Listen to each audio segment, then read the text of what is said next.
오늘 하나님 말씀 제목은 가버나움의 은혜와 저주라는 제목입니다.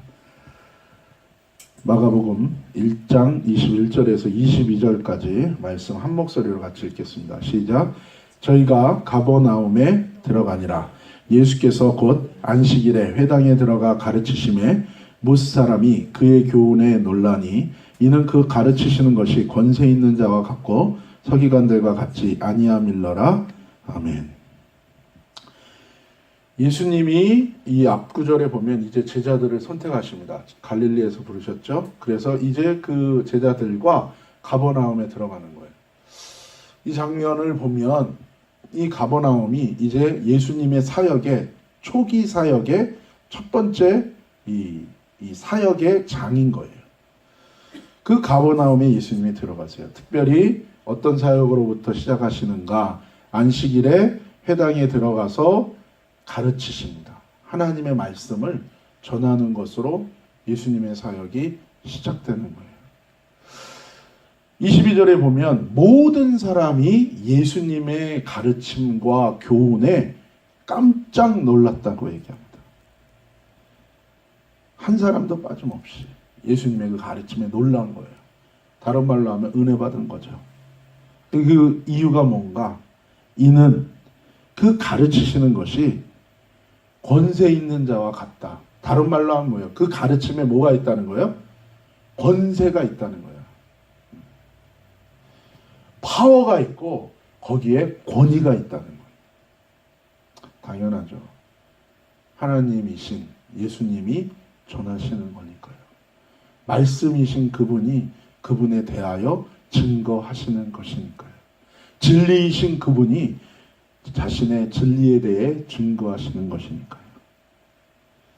그리고 또 한 가지 말을 덧붙여요. 뭡니까?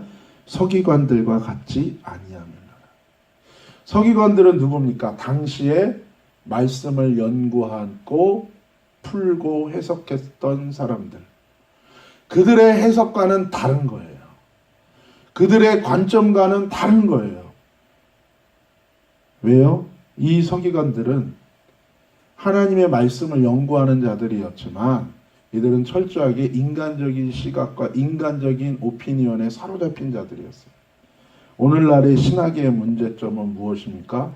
인문학적인 관점으로 하나님의 말씀을 해석하려고 드는 거예요. 그것이 육적인 인간의 관점에는 매치할 수 있어요. 그것은 육적인 관점에서 볼 때 그것은 아주 합리적이고 말 그대로 리저너블 할 수 있어요. 그러나 그것은 하나님의 가르침과 정반대일 수도 있고 하나님의 가르침을 그대로 담아내기에는 너무나도 부족한 것일 수 있다는 거예요. 이 가버나움이라는 도시, 이 가버나움이라는 말의 의미는 위로의 마을입니다. 위로의 마을. 참 상징적이에요. 예수님이 첫 번째로 사역하셨던 이 갈릴리의 이 도시의 이름은 뭐예요? 위로의 마을이에요. 우리가 지난주에 나눈 것처럼 이 갈릴리는 어떤 곳입니까? 예루살렘과 대비되는 곳이에요. 예루살렘은 종교와 정치와 문화의 중심지였어요. 모든 경제의 중심지였어요.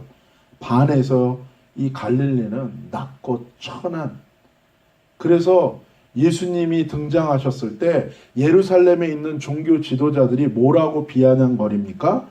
갈릴리에서, 나사렛에서, 그 갈릴리에서 무슨 선한 것이 나겠느냐고 얘기할 정도로 그렇게 아주 외진 곳이 이 갈릴리입니다. 그런데 하나님의 아들, 하나님이신 예수님의 첫 번째 사역지가 바로 이 가버나움이었다는 거예요. 그 도시의 말대로 하늘의 아들이 와서 그곳에서 놀라운 은혜를 베푸셨다는 거예요. 하늘의 위로가 제일 먼저 임한 곳이 어디입니까? 이 가버나움이었다는 것이죠. 이것이 얼마나 큰 축복입니까? 그래서 누가복음에 보면 그렇게 선포합니다. 어둠에 갇혔던 그 이방 지역과 낮고 천한 그 갈릴리 일대에 놀라운 하나님의 빛이 먼저 비친 거예요. 그 은혜의 빛이, 하늘의 위로가 먼저 임한 곳입니다.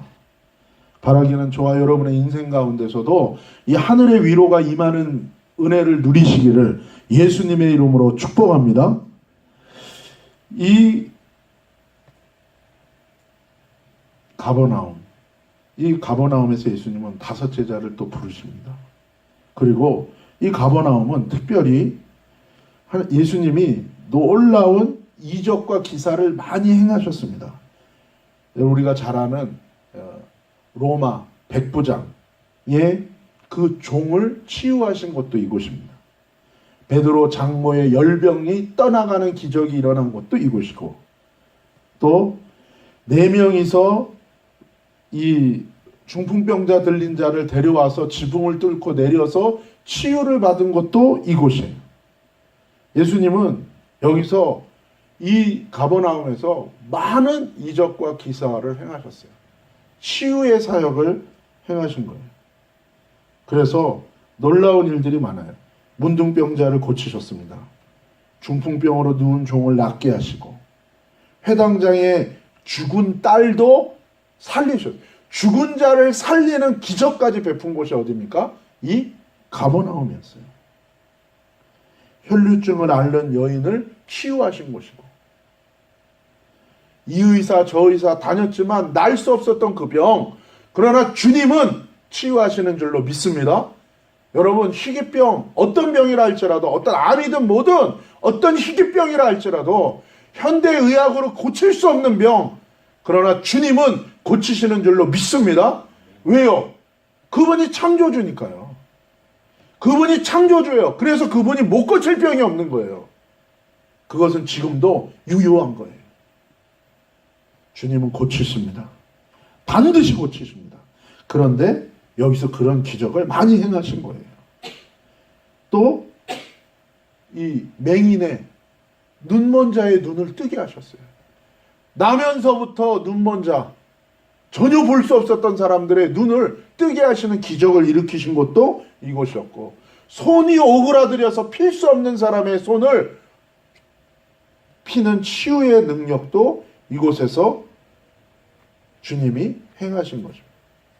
정말 위로의 마을이라는 이름에 걸맞게 예수님의 놀라운 가르침이 제일 먼저 선포되어지고 그 진리가 풀어진 곳이 이곳이었고, 또한 뭐예요? 주님의 놀라운 기적으로 치유와 기사와 이적이 일어난 곳, 귀신 축사된 곳도 이곳이었어요. 그런데 나중에 주님이 이 가버나움에 대해서 뭐라고 말씀하셨습니까? 저주하셨습니다. 놀라운 하늘의 위로를 베푸신, 놀라운 하나님의 은혜를 베푸신 이 가버나움을 향하여 주님은 나중에 이 도시를 저주하셨어요. 왜 예수님이 이 가버나움을 저주하셨습니까? 이유가 뭐예요? 너가 그러한 놀라운 은혜와 위로를 얻고 기사와 이적을 보았음에도 불구하고 뭐예요? 너희는 회개하지 않았다는 거예요. 여기서 우리가 한 가지 발견하는 게 있어요. 그것은 무엇입니까?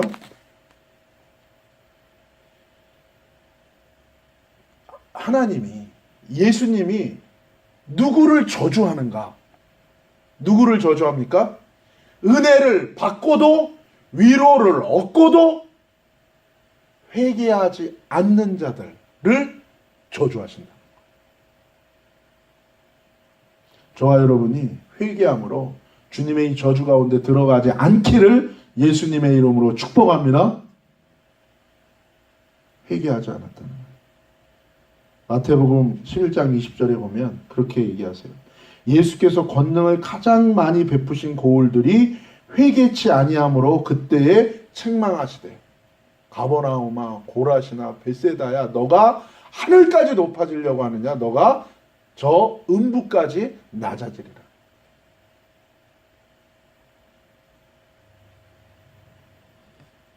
놀라운 은혜를 받고도 위로를 얻고도 끝까지 회개하지 않았다는 거예요.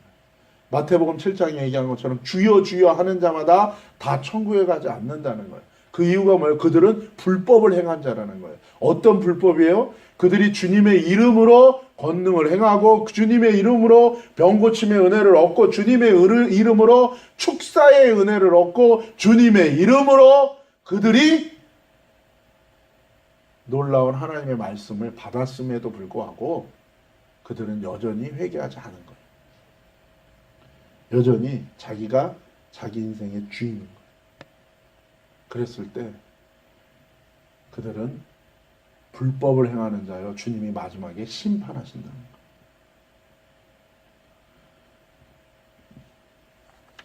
주님께서는 그렇게 말씀하십니다.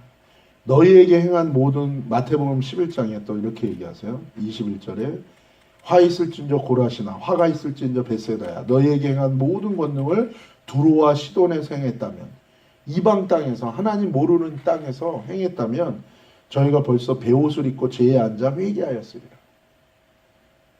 하나님을 안다고 하는 너희들, 하나님을 믿는다고 하는 너희들, 그러나 너희는 여전히 끝까지 은혜만 받지 위로만 얻지, 너희는 너희의 모든 것을 주님께 다 바치고 너희의 모든 삶을 주님께 드리지 않는다는 거예요. 끝까지 너는 네가 네 인생의 주인 되어서 너의 육적인 거, 너의 종욕을 위해 너는 너를 위해 사는 자라는 거예요. 사실은 여러분, 그거 자체가 저주입니다. 왜 그렇습니까, 여러분? 왜요? 사도 바울을 통해서 주님께서 말씀하신 거 보니 너희가 육신의 정욕을 따라 살면 반드시 어떻게 된다고요? 그 결론이 멸망할 거라고요. 그래서 여러분, 우리의 정욕을 따라 사는 인생은 반드시 멸망하는 인생이에요. 하나님을 안다고 하지만 모르는 인생이요. 그거야말로 하나님께 잡힌 인생, 성령께 붙들린 인생, 말씀에 붙들린 인생이 아니라 뭐예요? 여전히 마귀, 귀신, 사단에게 잡혀있는 인생입니다. 지난주에 우리가 나눈 말씀처럼 뭐예요?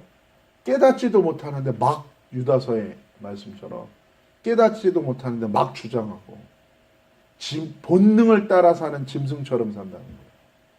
그게 자기 정욕, 자기의 육적인 본성을 따라 사는 사람이에요.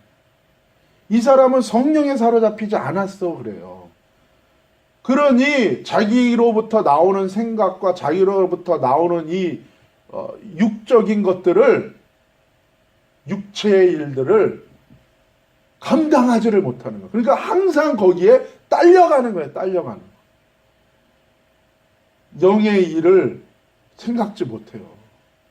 영의 일을 생각했다가도 금방 육의 일로 바뀌고, 육의 생각으로 바뀌고, 영의 일을 생각했다가 그걸 순종하려고 그러다가도 금방 육의 것으로 얼렁얼렁 딸려가는, 이게 여전히 거듭나지 못한 인생이에요. 이것이 여전히 뭐예요? 주님을 따르지 않는 인생이다. 이 앞에서 구원을 논하는 것 자체가 무의미하다는 거예요. 구원은 과거가 아니에요. 구원은 미래가 아니에요. 구원은 현재라고요. 지금 내가 주님과 동행하는 거거든요. 내가 지금 주님과 순종하는 거죠. 그것은 주님이 과거에만 역사하셨던 하나님, 과거에만 은혜 주시는 하나님이 아니고 미래 앞으로 주실 거다, 막연한 은혜도 아니요. 지금 나와 동행하시면서 지금 나에게 그 은혜 주시기를 원하신다는 거예요. 지금 그 생명이 없으면 나는 살 수 없는 자라는 거예요. 그런데 그것과 끊어지게 되면 우리는 이것 자체가 저주요, 이것 자체가 심판이요, 이것 자체가 죽음이야 사망에 이르는 결론, 정죄 가운데 우리가 여전히 매여 있다. 내가 말씀에 붙들리냐, 내가 성령에 붙들리냐, 내가 하나님 그리스도의 통치를 받는 하나님 나라의 통치를 받으며 지금 살 것이냐, 아니면 귀신에게 매이고 내가 주인인 것 같아, 내 원하는 것처럼 하지만 사실은 내 본성의 육의 본성을 거스리지 못하고 결국에는 마귀에게 속아가지고 내 육적인 본성을 따라 행하다가 멸망에 이르게 되는 그런 측면에서 지금 이 세대를 본받지 말라고 얘기하잖아요. 구원을 쭉 설명한 다음에 로마서 12장 1절에서 뭡니까? 이제 너희가 이 세대를 본받지 말고, 이 문화라는 거, 이걸 어떻게 우리가 극복할 수 있겠습니까? 남들 다 그렇게 사는데 이 문화 속에 들어가면 그렇게 사는 거예요. 이 시즌에는 이렇고 그러면 또 우르르 딸려가는 거죠.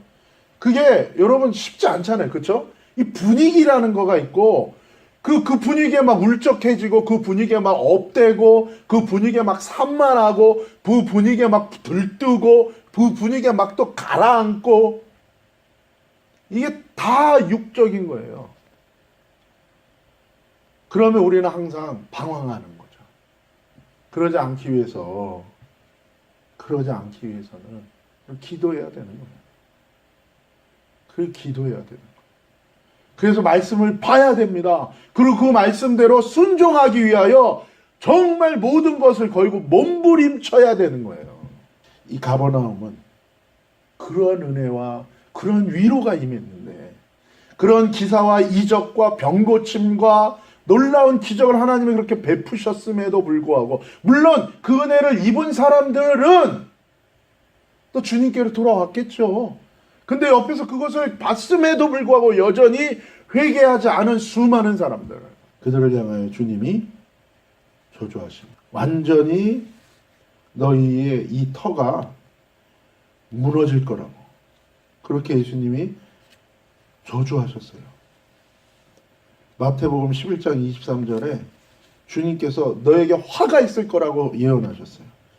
실제로 그 이후에 어떻게 됐습니까? 이 회교도들, 무슬림들이 와가지고 이후에 여기를 완전히 진멸시키고 도시의 터 자체를 완전히 없애버렸어요. 그래서 사라졌어요. 근 2000년 동안. 그러다가 100년 전에 한 탐험가가 게메사렛 평원의 델함이라는 동리에서 그 흔적을 2000년 후에 찾았어요. 아, 여기가 성경에 나오는 그 가버나움이라는 동네입니다. 이 가버나움은 고대 갈릴리 북쪽 해안에 있으면서 나름 번화하고 세관도 있고 큰 회당도 있고 주민들도 많이 살았대요. 길목에 있었기 때문에. 그래서 예수님은 너무 낙후됐던 나사렛을 떠나서 이 사람들이 그래도 많이 모이는 가버나움에서 활동을 하신 거예요. 예루살렘보다는 못하지만. 그러나 그렇게 번성했던 도시들도 야자수 가운데 폐허로 그렇게 잿더미가 되어버린 거예요. 여러분, 회개해야 됩니다. 이것이 구원으로 들어가는 첫 번째요. 이것이 은혜 받는 자의 첫 번째고, 우리의 놀라운 하나님의 은혜 가운데 거하는 이것이 가장 중요한 거예요.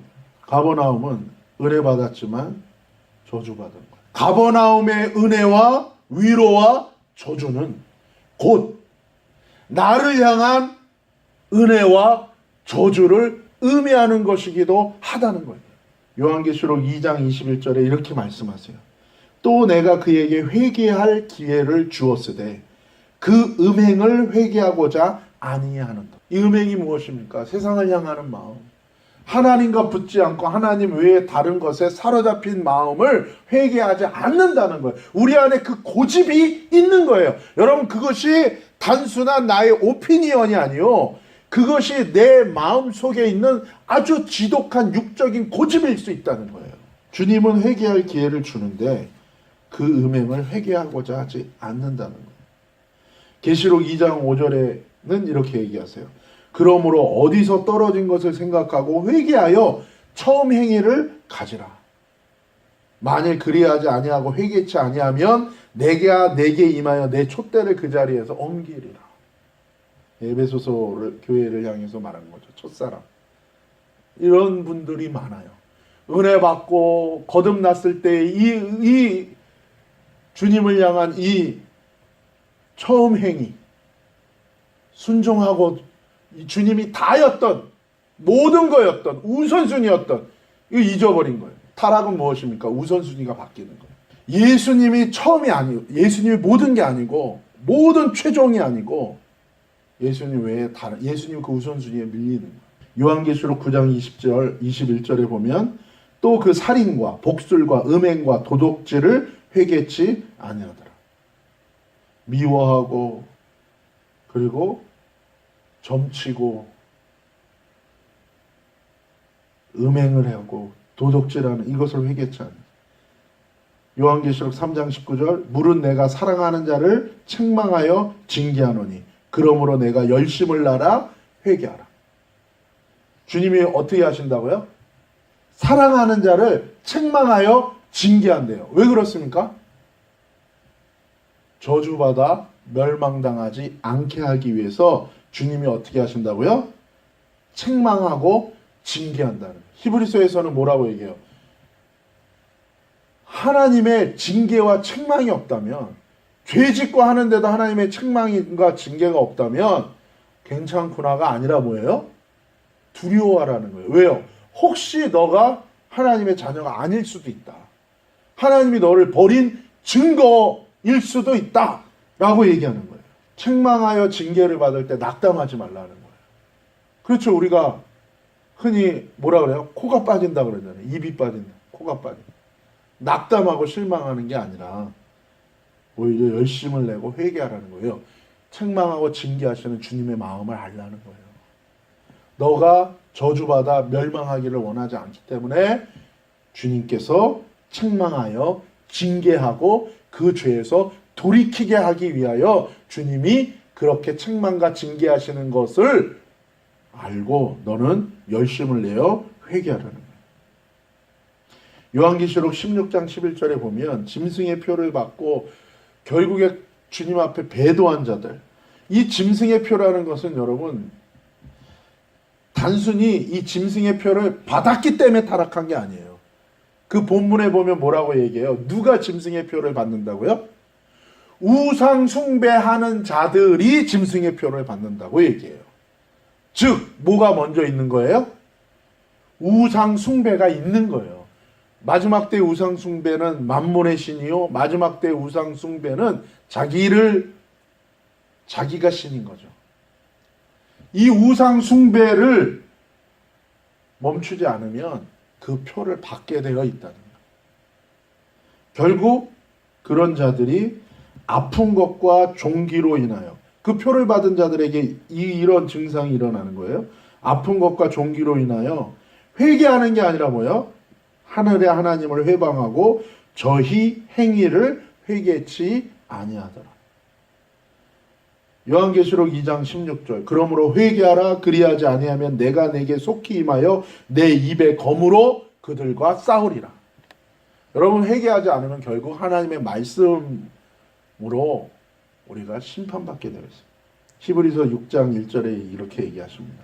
그러므로 우리가 그리스도의 도의 초보를 버리고 죽은 행실을 회개함과, 뭐라고요? 죽은 행실을 회개함과. 죽은 행실이 뭐예요?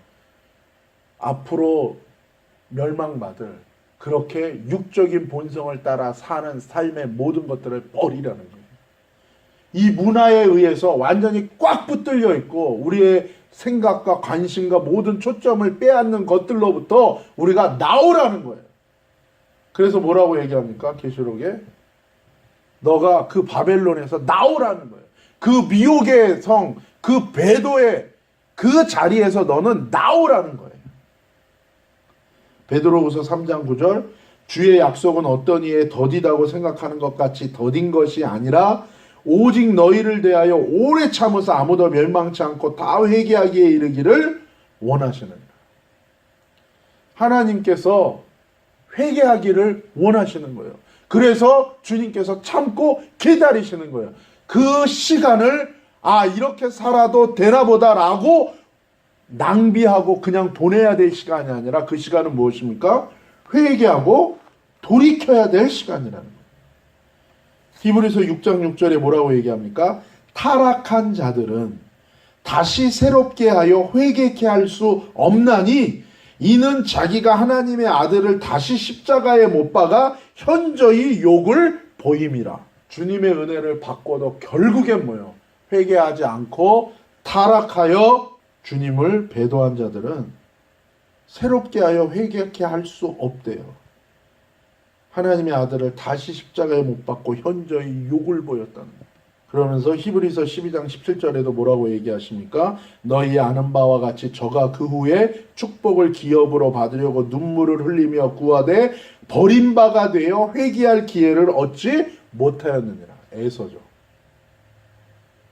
자기의 종욕으로 결국 하나님의 모든 축복을 다 버린 거죠. 고린도후서 7장 10절에 말씀하세요. 하나님의 뜻대로 하는 근심은 후회할 것이 없는 구원에 이르게 하는 회개를 이루는 것이요. 세상 근심은 사망을 이루는 것이에요. 할렐루야. 세상 근심은 사망에 이르게 합니다, 여러분. 하나님 뜻대로 하는 근심은 하나님의 말씀 앞에 자기의 삶과 너무나도 괴리가 있고 갭이 있는 거예요. 그럴 때 우리는 근심하게 됩니다. 어찌할꼬? 그런데 그것은 후회할 것이 없는, 언제 후회하는 거예요? 나중에 죽어서 영원한 삶이 갈릴 때 그때 가서 뭐예요? 아이고 내가 회개할 걸. 근데 그때 가서 후회할 것 없는 구원에 이르는 회개를 이루게 한다는 거예요. 여러분이 하나님의 말씀으로 여러분이 깨지고 부서지고 하나님의 말씀과 여러분의 삶의 현실이 너무나도 다른 것이 완전히 적나라하게 드러남으로 말미암아 근심하고 어찌할꼬 가슴을 치는 통곡이 나오시기를 예수님의 이름으로 축복합니다. 이것이 있어야 되는 거예요. 그것은 우리를 구원하고 살리는 회개로 끌어간다는 거예요. 교회 와서 좋은 소리 들으려고 오고 기분 좋아가고 이거가 아니라 교회에서 우리가 꼭 들어야 되는 말씀은 무엇입니까? 회개에 이르는 말씀을 들어야 되는 거죠. 사탕이 아니라 약을 먹어야 되는 거예요. 회개에 이르는 우리는 약, 입에는 쓰지만 우리의 몸에는 약이 되는, 우리를 살리는 그 하나님의 말씀, 회개에 이르는 말씀을 들어야 되는 거죠. 로마서에서는 분명하게 말씀하십니다.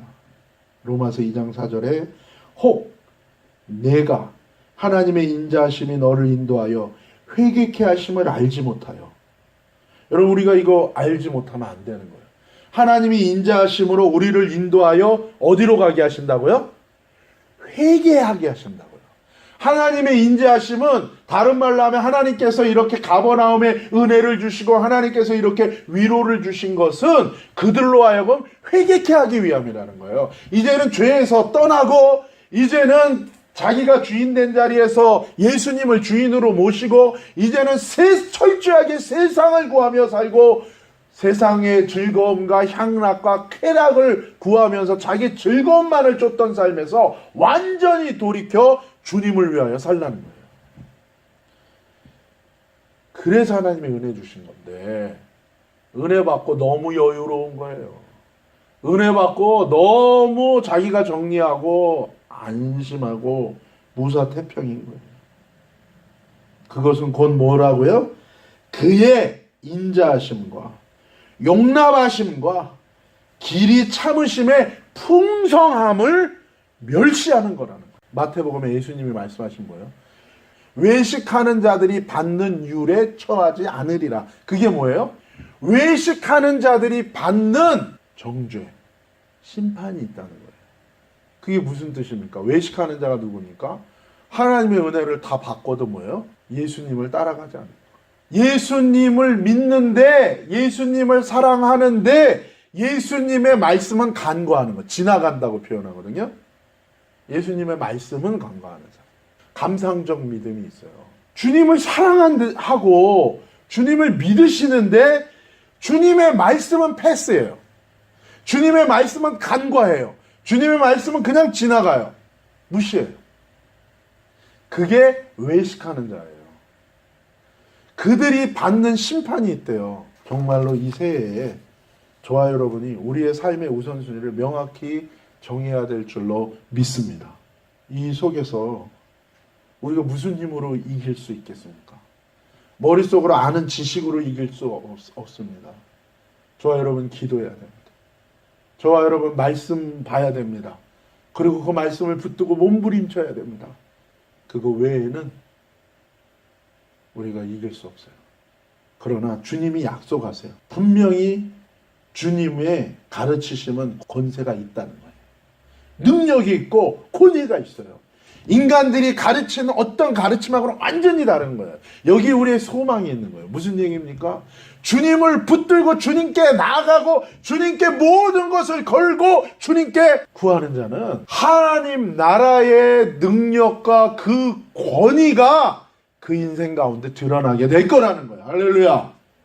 어두울수록 작은 빛이 더 크게 빛나는 것처럼 이런 시대에 이런 배도와 미혹과 타락의 시대에 그러나 주의 이름을 부르며 주님께 나아가는 자는 하나님께서 더 큰 능력으로 함께 하실 거라는 거예요. 식어지는 자는 더 식어지고 뜨거워지는 자는 더 뜨거워지는 시대예요. 이때 우리가 할 것은 결단입니다. 다시금 저와 여러분이 근본적인 이 영성을 회복하기를 예수님의 이름으로 축복합니다. 사랑하는 여러분, 금년에는 그렇게 저와 여러분이 주님과 함께 동행하고 주님께 모든 것을 걸고 나아가는, 그래서 이 가버나움과 같은 이런 처지가 아니라 적은 능력을 가지고도 끝까지 주의 말씀을 지킴으로 하나님의 건세와 권위로 이기는 자가 되었던 그런 빌라델비아 교회, 서머나 교회와 같은 그런 신앙생활하는 이번 한 해가 되시기를 예수님의 이름으로 축복합니다.